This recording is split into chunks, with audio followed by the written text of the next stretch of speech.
Something amazing is going to happen in a few days. The fact that you're opening this video is a sign that you need to hear these incredible secrets. If God wills it, listening to this lesson from start to finish will bring blessings and abundance to every part of your life. You should know that there are millions of people who will live that day as just another normal day. They'll wake up, have breakfast, go to work, everything as usual. But the fact that you are going to listen to this lesson will give you a perspective on life and some treasures and secrets that are relevant to your life today. Incredible and impressive secrets. Listen carefully. First of all, I want to invite you to travel back 3,337 years. Listen carefully. In order for you to deeply understand what is going to happen in a few days, you need to understand what happened on that same day 3,337 years ago. Listen carefully. First, I'll give you a bit of context. To really get into what we're going to talk about, especially what is going to happen on this great day, it's this. As you probably know, the people of Israel, we were in Egypt. There were many of us in Egypt, many families in Egipto. We were descendants, we still are, of our patriarchs Abraham, Isaac, and Jacob. The 12 tribes, the 12 sons of Jacob. And once we arrived in Egypt, we were cruelly enslaved for hundreds of years. I'll summarize to get to the point, but it's important you grasp the concept. Basically, in Egypt, we were enslaved families, all sons and daughters of our patriarchs and matriarchs, as we said before. Obviously, very well. Now, what happened? There is a very particular day when something unique happened in history. That was when God revealed himself to Moses.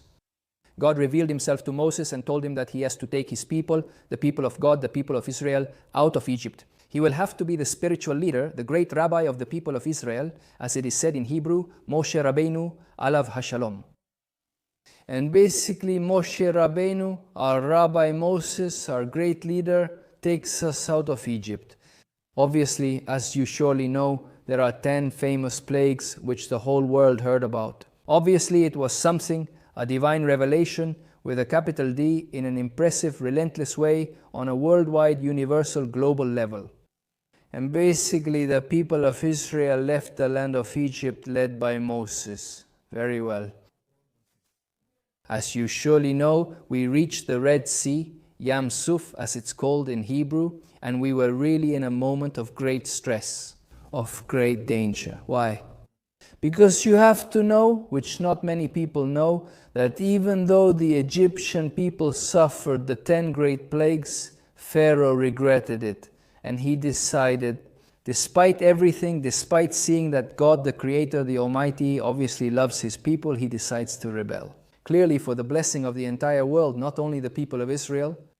And he says they have to leave there in order to arrive. Obviously, in the future, to the land of Israel, Pharaoh was so cruel and so wicked that he decided to chase them again. And you have to know that Egypt at that time was obviously an empire. It was an impressive power, with a formidable military for that time, with chariots and many obviously professional soldiers with horsemen and so on.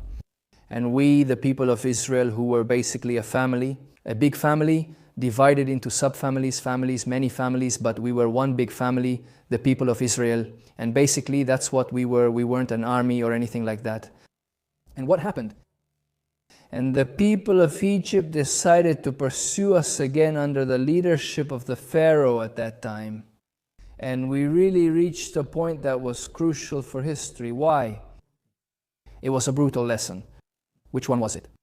We basically arrived at the shore of the Red Sea, of Yam Suf, as it's called in Hebrew, to the sound of the Egyptian army's horses galloping. Which is like today, think about it, it's as if today a family hears that a great army, a great power, with its tanks and its ships and the chariots and everything, and planes. Obviously, that was at that time. They're chasing you. You're a family, not an army. And what's in front of you? You have a sea. And what's on the right? A desert. On the left, another desert with wild animals. Where to go? And that was a pivotal moment in which one person stepped forward. His name was Nachon. the son of Aminadab from the tribe of Yehuda, the leader of the tribe of Yehuda, one of Jacob's sons, decided to continue. Obviously, people asked him, Nachshon, where are you going? You were in the sea. Remember, it was nighttime. There could have been crocodiles and other animals, very, very dangerous fish and other kinds of reptiles. It was very, very dangerous. And Nachshon, obviously knowing the promise that God is with the people of Israel, and basically God told Moses moments before, he said, I'll say it in Hebrew and then translate, Daber el ben Israel baisau, speak to the people of Israel and continue. God asked the people of Israel to have absolute trust in God, that this was God's will, that we continue. Even if there is a sea in the middle, God would take care of it. How could we not know? We have to remember that at that time we had seen the 10 plagues. God revealed himself in an impressive way.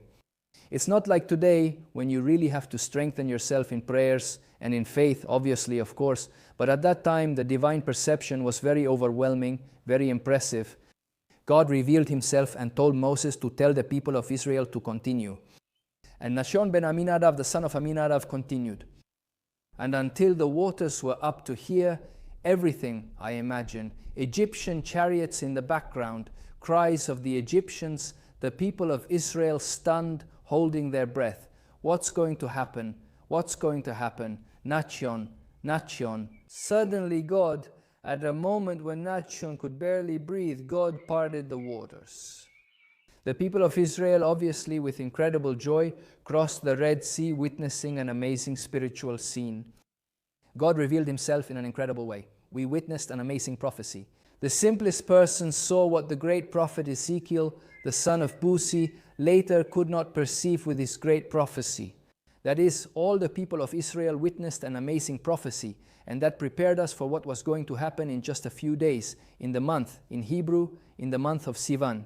The month of Sivan is the time when the following is going to happen. I will tell you about it soon so you can understand the magnitude of what is going to happen and how much spiritual treasure you can gain for your life. Listen, we left the Red Sea, and where did we go? To Mount Sinai.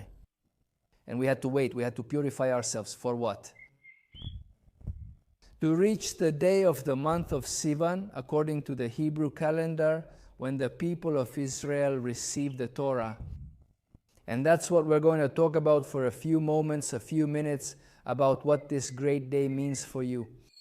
Whether you are Jewish or not, what I'm going to tell you is relevant for all of humanity. And unfortunately, as I said, there are millions of people who will wake up in a few days as if it were just a normal day without knowing what I'm about to tell you. How much spiritual beauty you can receive for your life, for the lives of your loved ones, your family, all your friends, for all of humanity. It's something amazing. Listen. So we arrived at the foot of Mount Sinai. We had to wait a few days to purify ourselves. I'm telling you this very, very briefly. This is written in the Torah, obviously. And what happened? God reveals himself. You have to imagine that God's revelation at that moment was a unique revelation in history, one that was never repeated in the future. It was something unique in history, in which millions of people, the people of Israel, millions of us, heard the voice of God. And even more, we saw the letters in Hebrew. It is written, Roim et hakolot. We saw the voices, that is, we saw the letters in Hebrew. Basically, the first 2 commandments, which is what we are going to focus on in this class, which is really remarkable. Basically, we saw the letters of the first 2 commandments, which in Hebrew are Anoshi Adonai, Eloheisha, Asherot, Tzetiham, Eretz Mitzrei, Mibeit Abadim. I am God, your God, who brought you out of the land of Egypt, out of the house of slavery.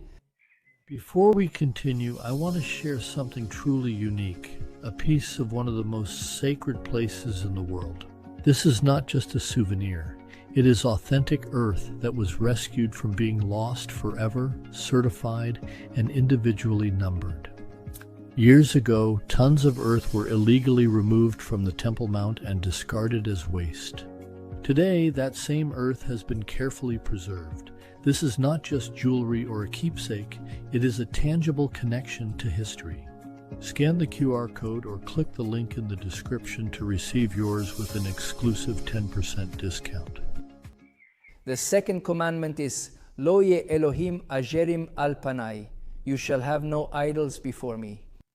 Therefore, here we see something impressive, which is basically that God speaks to each person on an individual level. It says, I'll explain it. In Hebrew, it's Anoji asherot setiham. I am God, your God, who brought you out of the land of Egypt, out of the house of slavery. It's impressive. And then it says, you shall have no idols before me. Basically, the second commandment is the prohibition of all kinds of idolatry, of worshipping idols, whether living or dead people, or any kind of objects. When a person basically turns to them, God forbid, to pray or ask for something, that is, all of that is idolatry. God, the Almighty Creator, abhors idolatry. We see this in a forceful and very explicit way in the Torah, obviously. You don't need to do much research. That is written in the verses very clearly. And what does God tell you in the first verse, in the first commandment? It's that God wants a connection with you. God wants a healthy, pure connection with you without intermediaries. This is what the verse teaches us. Anoshi asherot setiham. Soy tu Dios, who brought you out of the house of slavery, from the land of Egypt, from the house of slavery. There is a personal connection with God. And we also see this in the word Anochi. And this is what the day of Shavuot will be. Shavuot is the great day of the giving of the Torah. We're going to talk a little more about this. Amazing secrets and how it's going to be so relevant for your life. The day of Shavuot. Shavuot means weeks.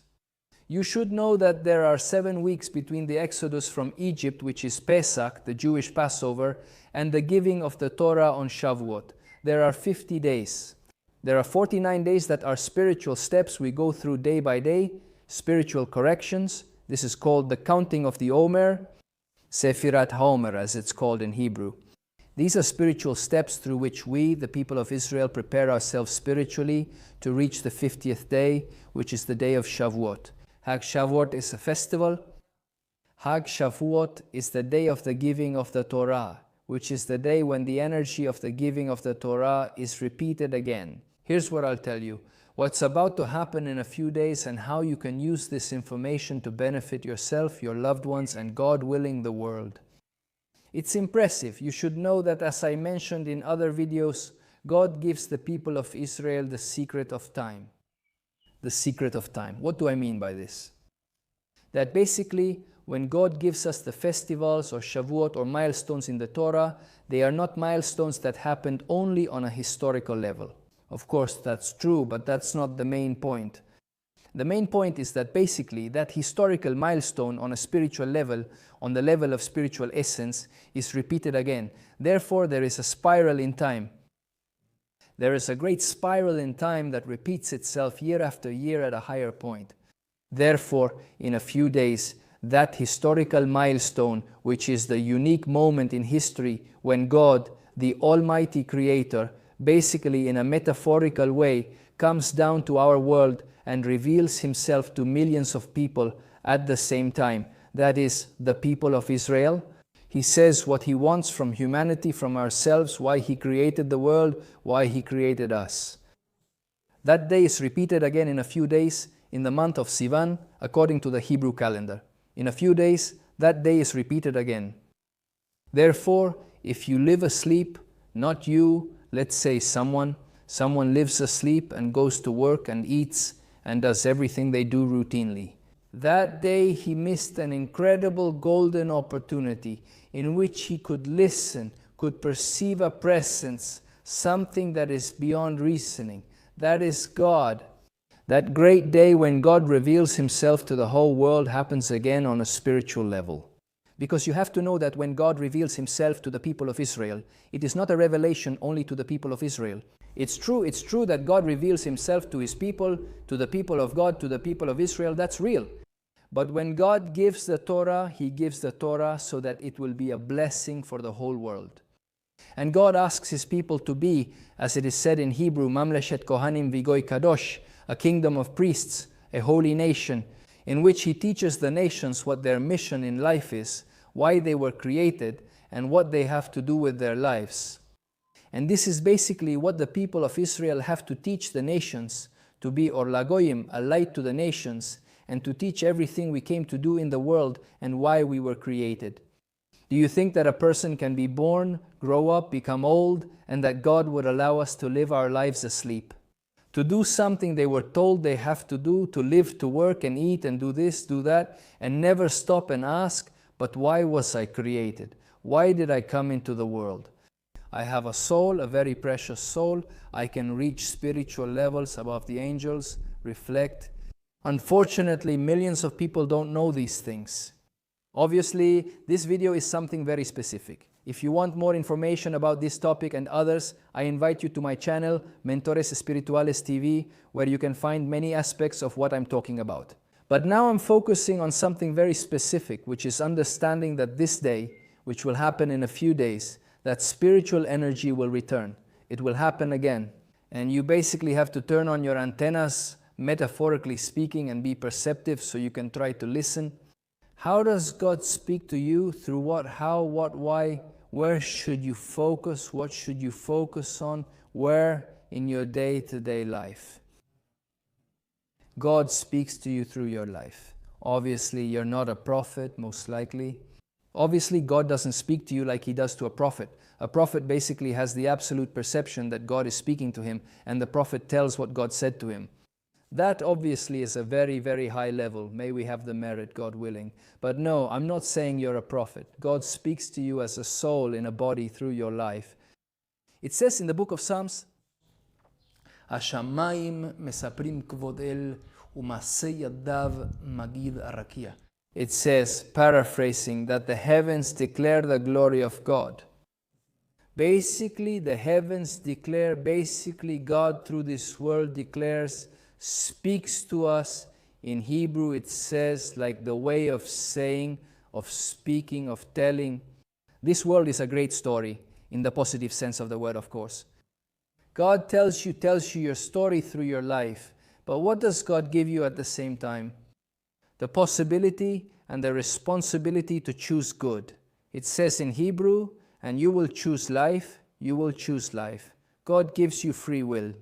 Therefore, everything I am telling you, on one hand, are impressive secrets, which are not very difficult to understand, but they are secrets for many millions of people who don't know them.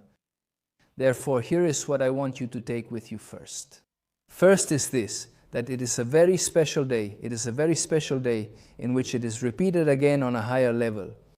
The giving of the Torah, the day that God, in a unique way in history, did not pass. And never again afterward did He reveal Himself to millions of people to give us the gift of the Torah and tell us how He wants us to live.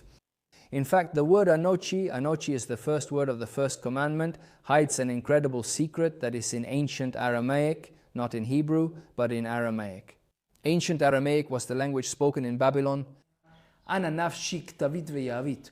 I wrote my soul and I gave it. What does it mean? That God teaches us that the Torah is Anochi, metaphorically His soul, what He loves and what He abhors, what He wants and what He hates, what He expects from us and what He doesn't want from us. That is the Torah. Torah of Kaim, Torah of life. Therefore, obviously, if you want to know what the Torah has to teach you, obviously you have to study it. Obviously, I can't teach you everything in one class. But above all, I want you to take this away. First, God gave us His soul, what He loves and what He doesn't love, what He wants and what He abhors, what He loves and what He hates. That's the Torah. He asks us which mitzvot, which commandments to fulfill, and which commandments are forbidden to do. That's what they call positive mitzvot or negative mitzvot. What does that mean? For example, eating kosher. For the people of Israel, eating kosher. Eating in a special way, a particular kind of food. And not eating forbidden things. That is, there is a path of what you should do and what is forbidden to do.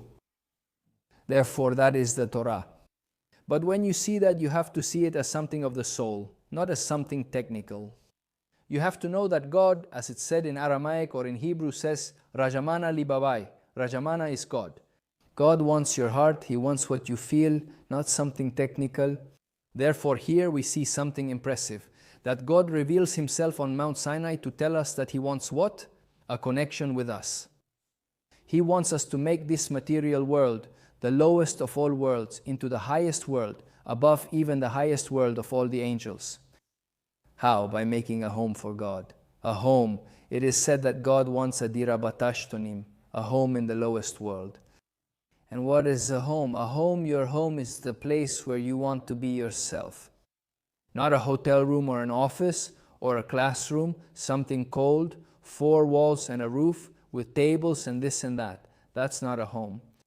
A home is a place where you can sit on the couch, for example, caress your son or your daughter, share a loving look with your partner, with your wife, with your husband, with your parents, with your grandparents, helping, giving a glass of water, smiling, saying good morning, sitting on the couch and looking at your family with a lot of happiness. To have a family in this world and correcting this world, God's world, being a partner of God in his creation, it's impressive. And God wants that from us, that we make a place for him. A place, as it is written in the verse in the weekly portion of the Torah, Parashat Teruma, which is when we give the offerings for the Mishkan, for the tabernacle in the desert. It says, God says, and build for me a tabernacle, a portable temple, and I will dwell among them. It doesn't say, I will dwell in it. Obviously, God dwells in the tabernacle. But it says an impressive secret. Bi Yahantib Bitoham. If you look, Bitoham means among them. What does among them mean? Within ourselves. We can be a tabernacle of God, a temple of God, through our thoughts, words, actions. Our family, a tabernacle. Our city, a tabernacle. Our country, the whole world, all of creation. Therefore, may we merit understanding that if you live your life, understanding that every moment of your life is a moment, it's an incredible opportunity that will not be repeated, just like that moment will never come again. And in that unique moment, you can fulfill God's will. You transform that routine, daily moment into something eternal. It will not die. It will live for eternity. That moment will live for eternity. What if I told you the next moment is the same? You have a unique opportunity to help your neighbor, to say good morning. You transform that moment into something eternal. And what if I told you that the next moment is the same, unique in history? Just like your fingerprint is unique, you are unique. You have that mission to help your neighbor, to pray to God, to connect with God, to make God's world a better world. From your workplace, wherever you work in a factory, you are an accountant, an actor, a lawyer, an economist, a driver, a teacher, whatever you are, you have every moment to help your neighbor, to connect with God, to fulfill your mission in life. You make every moment of your life unique and eternal, a unique and eternal spiritual moment in life. What's going to happen in a few days? You are going to have a kind of God willing. The possibility, if you open up, like I told you before, you open your spiritual antennas and you try to connect with that day, 24 hours, to basically understand that God is revealing himself again in an impressive way. Obviously, every moment of our lives, God reveals himself. Obviously, this world is a revelation of God, of course. But there are milestone days in the year. In the year, like I told you, they are spiritual. They are spirals in time, in which spiritual points are repeated at certain moments every day, every year, at the same point, on the same axis, from a higher place. God leads his world to perfection. There are ups and downs in between throughout the course of history, but God always leads his world to perfection. Therefore, we must know this fact. And this is another secret I want to give you. The fact that you want what is good. You want what is good even if you can't achieve it. Not being able means you didn't get the success you wanted. You couldn't. But what did you do? That for God is something impressive. God, as I told you before, Rahaman Ali Babai, God wants your heart. He wants your reason. If it's in Hebrew, your reason. Strengthen your reason. Pray to God. Ask God. Tell him what you want. That you want what is good. That you want to fulfill your mission in life. You want to give your best in your family, in your work, in your studies, wherever you are. Speak to God. As David Hamelech, King David says in the Psalms, Tell him. It says this. Hi emantiki adabar. I will increase my faith according to what I speak. I translate it freely. What does it mean? If I speak about emunah, I speak about faith. That gives me more faith. It gives me more faith. It's like a kind of dynamo, the more you speak about faith. You pray more and connect with God, seeking good. This gives you more light, faith, and security in God, gradually increasing. It strengthens your reason, your will, and your desire to do good and follow God's will. This brings more emunah, faith, and bitashon, trust in God. I spoke in Hebrew and Spanish. That is to say, strengthen your reason. And you have to know that you are not measured by the results. You are not measured by your results. The results are in God's hands. You have to know that what you achieve on an objective level, like a grade or an exam, that's not in your hands. The grade, the score, you don't write it. It's written by the exam grader. Therefore, what is actually up to you? Your reason, your desire. Reason is will. That really is your free will, which obviously is wanting and trying, of course. But the outcome, what will come after, that's really not in your hands. But what is in your hands is to want what is good and to try to do good. That's impressive. Therefore, may we have the merit to be aligned with the will of God, constantly doing so in our lives for many days and many years. Doing the will of God with a free heart. And as I tell you this, I also want to tell you on a personal level, to tell you about myself. I have the merit of having a beautiful community. It's called Israel Jai. Israel lives. It's amazing. In fact, if you're not a member yet, if you haven't joined my community and you like my content, if you're part of my channel, I invite you, of course. Here in the video description, you can request information. There's a WhatsApp number where you can connect with me, send messages, questions. We have meetings, we have courses, you might even leave loneliness behind. A lot of people feel alone. Who wants to be part of Israel, wants to be part of the land of Israel, to have more personalized courses or a more select group, more like being part of a community when you don't have that place. Here is an incredible opportunity, and from where I stand, I warmly invite you, if you haven't joined yet, to join. Here you have the information in the video description. You can send a WhatsApp message, you can sign up through a link. And this is a personal example where we have the merit in my community of being part of a great group. It's not just me. There are other people who do good deeds. In Israel, for example, we help soldiers' families, wives, sons, and daughters of soldiers. We help in all sorts of ways. As I told you, it's more community-based. We have gatherings, we have courses. It's impressive. You can write to me, reach out to me with questions. I'm telling you this as a personal example, but you, besides joining my community if you want, can also do other things also in your daily life. Say, well, what do I want to change? What do I want to change? Very important, don't think in giant leaps from the start. Why? If you don't achieve it, you'll likely give up. Think, yes, about a big dream, what you want to achieve, and think about how to go step by step toward that goal. Today I'm going to improve by smiling at home and saying good morning. Tomorrow I'm going to offer a glass of water to my family or at my workplace, help with something, at my place of study. I'm good at summarizing, give my summaries to a classmate who needs help. That is, think, small, big steps, step by step, step by step, step by step. And so, God willing, the light that will come in this month of Sivan, according to the Hebrew calendar, in a few days, you will bring it into your daily life, every moment of your life. Instead of it being just one great day in the year, you are going to bring that light, God willing, you are going to bring that light to every moment of your life, day by day, moment by moment, and so, God willing. So, God willing, you are going to transform every moment of your life into something eternal. May everything be filled with many blessings and much success. Much success in the spiritual and material aspects, in doing good, in wanting to do good. And may we truly have the merit to give the best of our lives at every moment. Success and blessings.